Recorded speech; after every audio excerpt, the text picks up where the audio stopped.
आप ऋग्वेद, सामवेद, यजुर्वेद और अथर्ववेद के बारे में जानते होंगे। क्या आयुर्वेद, गंधर्ववेद, धनुर्वेद और स्थापत्य वेद से इनके संबंध और इसमें मैथमेटिक्स के प्रेजेंस के बारे में जानते हैं? बहुत सिंपल है, आपको बता दूं? चलिए बता देता हूं।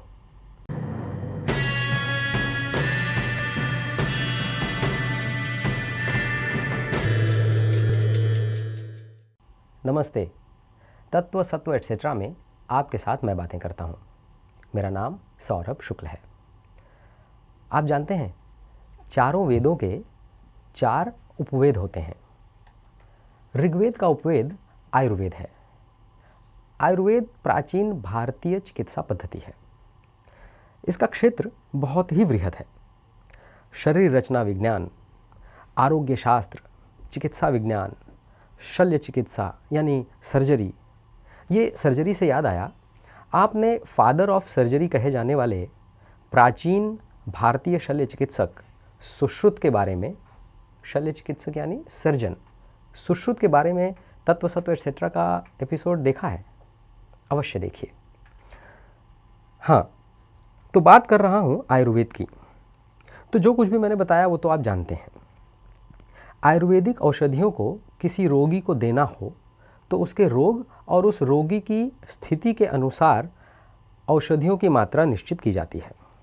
मतलब कितनी मात्रा में कौन सी औषधि दी जाएगी या किस चूर्ण को कितना मिलाया जाएगा, ये निश्चित किया जाता है। यदि क्वाथ या काढ़ा देना हो तो उसमें भी किस औषधि को कितनी मात्रा में मिलाया जाएगा, उसको कितनी देर उबाला जाएगा और उस औषधि के अनुपात में कितना पानी डाला जाएगा, ये सब कुछ एक नियम के अंतर्गत और एक कैलकुलेशन के साथ किया जाता है। अब बात ये कि ऋग्वेद की प्राचीनता को कोई निश्चित कर सकता है? मतलब ये कितना प्राचीन है ये कोई बता सकता है? नहीं ना। बिना गणित के ज्ञान के मात्राएं कैसे निश्चित होती? देखिए, एक बात तो फिक्स है, हिंदू धर्म ग्रंथों में गणित हमेशा से विद्यमान रहा है। हिंदू धर्म ग्रंथों में हमेशा से विज्ञान की उपस्थिति रही है। चलिए दूसरे वेद सामवेद से इसका आकलन करने का प्रयत्न करते हैं। सामवेद का उपवेद है गंधर्ववेद। गंधर्ववेद में क्या है? इसमें संगीत, कला और विज्ञान का वर्णन किया गया है। संगीत के सुर, लय, ताल, आरोह, अवरोह, इन सब में गणितीय गणना यानी मैथमेटिकल कैलकुलेशंस होते हैं। ध्यान आया? 3 ताल, दादरा, झप ताल या एक ताल, इन सारे शब्दों को आपने सुना है ना? इन सब में मात्रा होती है, ये तो आप जानते ही हैं। इसमें भी गणित और विज्ञान समाया हुआ है। संगीत से जुड़े हुए किसी व्यक्ति से इस एंगल से बात कीजिएगा और भी जानकारी मिलेगी। भारतीय शास्त्रीय संगीत मैथमेटिकल कैलकुलेशन से भरा हुआ है ना विज्ञान। अब तीसरे वेद यजुर्वेद के उपवेद धनुर्वेद की बात करते हैं। धनुर्वेद धनुष विद्या, युद्ध कला और सैनिक विज्ञान का वर्णन करता है। यह विज्ञान हमारे स्वर्गवासी हो जाने के बाद थोड़े ही ना उपयोग किया जाना है। समाज और राष्ट्र की रक्षा के लिए उपयोगी हो, इसीलिए इस विज्ञान का यजुर्वेद में वर्णन किया गया है।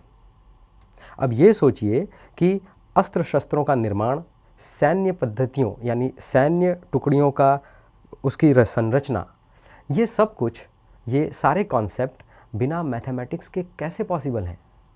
मैं कह रहा हूँ, हिंदू धर्म ग्रंथ वैज्ञानिक अवधारणाओं से भरे पड़े हैं। चलिए फटाफट चौथे वेद अथर्ववेद की भी बातें कर लेते हैं। अथर्ववेद का उपवेद है स्थापत्य वेद, यानी वास्तुशिल्प, वास्तुकला, स्थापत्य, आर्किटेक्चर, इंजीनियरिंग और साथ में गणित की अनेक ब्रांचेस का वर्णन इसमें मिलता है। अब आगे कुछ भी कहने की आवश्यकता तो समाप्त ही हो गई ना। हम ना एक्चुअली संशय और शंका में रहते हैं, दूसरों के प्रति नहीं, अपने प्रति, स्वयं की योग्यताओं के प्रति हमेशा। इसीलिए जब जिसने जैसे मोड़ा हम मुड़ गए।